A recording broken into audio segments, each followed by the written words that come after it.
లేదు, పురోభివృద్ధి సాధించలేదని మాటలు చెప్తే అయిపోతుంది అధ్యక్ష. అధ్యక్ష చివరికి ఈ కరెంటు గురించి అధ్యక్ష గౌరవ మన సభానాయకులు ఇదే అసెంబ్లీలో అప్పుడు తెలుగుదేశం పార్టీ శాసనసభ్యుడిగా ఇటువైపు ఉండి ఆనాటి కాంగ్రెస్ ప్రభుత్వం మీద రేవంత్ రెడ్డి గారు అన్న మాటలు ఒక్కసారి నేను గుర్తు చేయదలుచుకున్నా.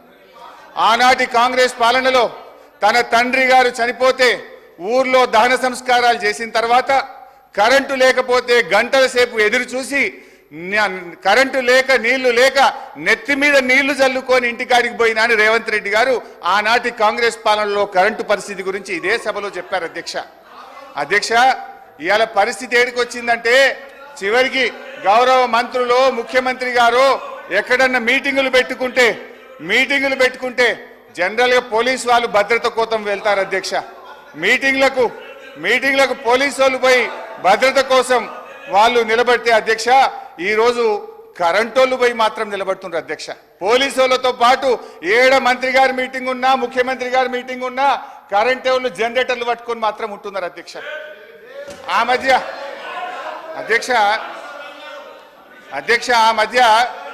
మధ్య రేవంత్ రెడ్డి గారు అప్పుడు మా పార్టీలో ఉన్న కొత్తగా ప్రభుత్వం ఏర్పడ్డాక మా పార్టీలో ఉన్న కేశవరావు గారి ఇంటికి పోయింది. ముఖ్యమంత్రి గారు లోపల పోయిండు, బయట కరెంటు పోయింది. అది పత్రికల్లో ప్రముఖంగా వచ్చింది. సరే అధ్యక్ష,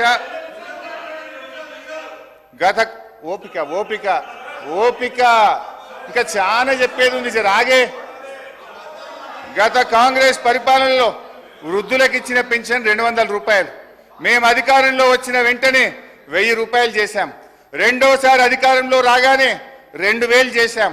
మా దశాబ్ద కాలంలో ఇచ్చిన మాట ప్రకారంగా వృద్ధాప్య పెన్షన్ 200 నుంచి 2000 రూపాయలు చేశాం అధ్యక్ష. మీ సోకాల్డ్ ప్రజాపాలనలో చెప్పిన 100 రోజుల గడువు దాటిపోయింది. 4000 పెన్షన్ నాలుక మీదనే ఉన్నది. ఉన్న 2000 కూడా చక్కగా రాక అవ్వాదాతల పరిస్థితి అధోగతి అయిపోయింది అధ్యక్ష. 2021లో విడుదలైన నీతి ఆయోగ్ నివేదికలో ఏముంది అధ్యక్ష? Telangana is the 7th largest state in terms of GSDP and has clocked a CAGR of more than 11% since 2015-16. It is one of the fastest growing states in the country. The state's economy has grown at an average annual rate of more than 9% since its formation, which is significantly higher than the growth rate it had attained before its formation as a separate state. Telangana రాష్ట్రం ఏర్పడ్డ తర్వాత ఆర్థికంగా వేగంగా అభివృద్ధిని సాధించిందని నీతి ఆయోగ్ కుండబద్దలు కొట్టినట్టు చెప్పినా అనుకున్నంత పురోభివృద్ధి సాధించలేదనే ప్రచారాన్ని ఏమనాలి అధ్యక్ష? వీళ్ళ ముందు గోబల్స్ కూడా పనికిరారు. ఇది గోబల్స్ ప్రచారం కాకపోతే ఏంది అధ్యక్ష? ఆర్థిక మంత్రి గారు వాక్కురిచ్చిన పురోగతి లేని దశాబ్ద కాలములో మన కేంద్ర ప్రభుత్వం ఇచ్చిన అవార్డులు తెలంగాణ పల్లెలకు టాప్ 20లో 19 అవార్డులు తెలంగాణ రాష్ట్రానికే వచ్చినాయి అధ్యక్ష. దీన్ని బట్టి తేలేదేమిటంటే ఈ బడ్జెట్లో ఉన్నదంతా వాస్తవాల విస్మరణ, అవాస్తవాల విస్తరణ.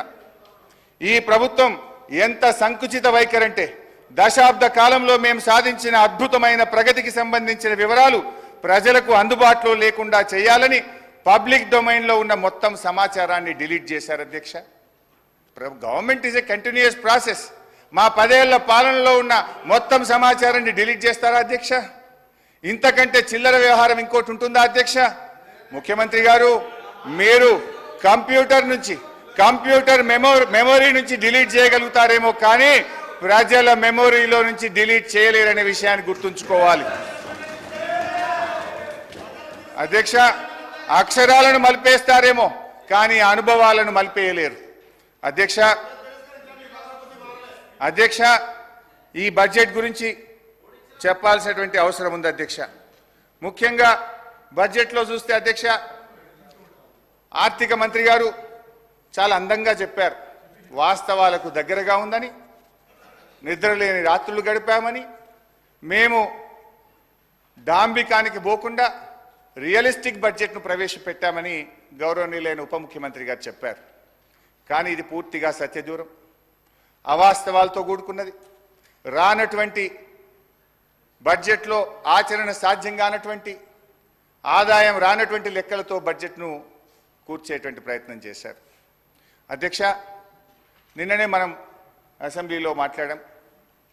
కేంద్ర ప్రభుత్వం మన రాష్ట్రానికి అన్యాయం చేస్తుందని, బడ్జెట్లో ఒక్క రూపాయి ఇవ్వలేదని, ఈ రాష్ట్రానికి జరిగిన అన్యాయం మీద మన తీవ్రమైన నిరసనను కేంద్రానికి తెలుపుతూ అసెంబ్లీలో తీర్మానం చేశాం. భట్టి గారు కూడా ఇదే అసెంబ్లీలో పోయినసారి మాట్లాడారు. ఇది అసెంబ్లీ రికార్డు, దీని నుంచి కూడా చదివి వినిపిస్తాను. అయితే బడ్జెట్లో ఏం పెట్టారు భట్టి గారు? 2023-24 సంవత్సరంలో, అంటే ముగిసిన ఆర్థిక సంవత్సరంలో కేంద్ర ప్రభుత్వం నుంచి మనకు వచ్చినటువంటి గ్రాంటు 9,729 కోట్లు. కానీ బడ్జెట్లో ఎంత పెట్టారు ఈ సంవత్సరం? మీరు 21,635 కోట్లు పెట్టారు. అంటే పోయిన సంవత్సరం ఇచ్చినంత కూడా ఇయ్యలేదని, తెలంగాణకు మొండి చేయి చూపిందని ఇదే సభలో మనం తీర్మానం చేస్తాం. కానీ మీరేమంటారు? 21,636 కోట్లు కేంద్ర ప్రభుత్వం నుంచి వస్తుందని భట్టి గారు ఈ బడ్జెట్లో పెట్టారు. గౌరవనీయులైన భట్టి విక్రమార్క గారు పోయినసారి అసెంబ్లీలో మాట్లాడుతూ ఏమన్నారో ఒక్కసారి చదివి వినిపిస్తాను అధ్యక్ష. మన రాష్ట్రం పేజ్ నంబర్ 19 పారాగ్రాఫ్ 1, మన రాష్ట్రం ఏర్పడిన నాటి నుండి గత సంవత్సరం వరకు కూడా గ్రాంటినైట్స్ దాదాపు 8,000 కోట్ల నుంచి 10,000 కోట్లు దాటడం లేదు. ప్రతి సంవత్సరం గ్రాంటినైట్స్ మనం ఆశిస్తున్నాం కానీ కేంద్రం నుంచి ఏమీ రావడం లేదని చెప్తూ ఉన్నారు. ఇది వారికి తెలిసిందే అని నన్ను ఉద్దేశించి వారు మాట్లాడారు. మరి మీకు తెలిసిందే కదా, ఇప్పుడు మీకు తెలిసిందే కదా, మరి నువ్వెట్లా పెట్టినావు 21,000 కోట్ల రూపాయలు? అంటే ఈ బడ్జెట్ అవాస్తవాలతో కూడుకున్నటువంటిది. 21,636 కోట్లు కేంద్రం నుంచి గ్రాంట్ల రూపంలో వస్తుందని ఏదైతే పెట్టారో ఇది వాస్తవాలకు దూరంగా ఉంది. ఇకపోతే అధ్యక్ష, అంటే ఇంకా బాగా అర్థం కావాలంటే భట్టి గారికి నేను సెంట్రల్ బడ్జెట్ కూడా తీసి చూశాను. ఏమైనా పెరిగిందా, నిజంగానే ఏమైనా వస్తుందా? భట్టి గారు బాగా ఆలోచించి పెడతారు కదా, ప్రతిపక్షంలో అనుభవజ్ఞులు కదా అనుకున్నా. సిఎస్ఎస్ కింద 2023-24 సంవత్సరానికి కేంద్ర ప్రభుత్వం పెట్టింది 4,60,614 కోట్లు. ఈ సంవత్సరం సిఎస్ఎస్ కింద సెంట్రల్లీ స్పాన్సర్డ్ స్కీమ్స్ కింద రాష్ట్రాలకు ఇచ్చే డబ్బు ఈ సంవత్సరం ఎంత పెట్టారు అని చూశాను. 5,05,978 కోట్లు. అంటే గత సంవత్సరం కంటే 45,000 కోట్లు సిఎస్ఎస్లో ఎక్కువ పెట్టారు. అంటే దేశం మొత్తానికి 28 రాష్ట్రాలు కేంద్రపాలిత ప్రాంతాలకు కలిపి వాళ్ళు పెంచింది 45,000 కోట్లు. కానీ మా గౌరవనీయులైన ఆర్థిక మంత్రి గారు ఒక్క మన రాష్ట్రానికే 12,000 కోట్లు గత సంవత్సరం కంటే అదనంగా వస్తాయని పెట్టారు. ఇది సాధ్యమా అని నేను అడుగుతా ఉన్నా. ఇకపోతే ట్యాక్స్ రెవెన్యూలో చూస్తే అధ్యక్ష, పోయిన సంవత్సరం కంటే ఈసారి 26,383 కోట్లు ట్యాక్స్ రెవెన్యూ ఎక్కువ వస్తుందని వారు బడ్జెట్లో ప్రతిపాదించారు. ఇందులో ఏమంటారు? అసలు వాస్తవానికి ఇంత గ్రోత్ ఒక్కసారి రాదు అధ్యక్ష. ఒకవైపు ఆర్థిక మాంద్యం అంటున్నారు, ఇంకొక వైపు మీ కొన్ని వ్యవహారాల వల్ల రాష్ట్రంలో రియల్ ఎస్టేట్ ఆగమైపోయింది, కుదేలైపోయింది. కానీ నేను I will going to the details అధ్యక్ష. స్టాంప్స్ అండ్ చెప్తాను భాయ్ సాబ్, యూ షుడ్ హ్యావ్ పేషెన్స్. భాయ్ సాబ్, నేను 2 గంటలు అప్పులు చెప్తా, ఆస్తులు చెప్తా, నీ లిక్కర్ చెప్తా, నీ కథ అంతా చెప్తా, జర్ర ఒప్పుకోవచ్చు.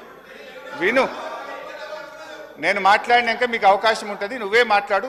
నేను తప్పు చెప్తే నువ్వు సమాధానం చెప్పు, కానీ మధ్యలో రాకు. అధ్యక్ష, స్టాంప్స్ అండ్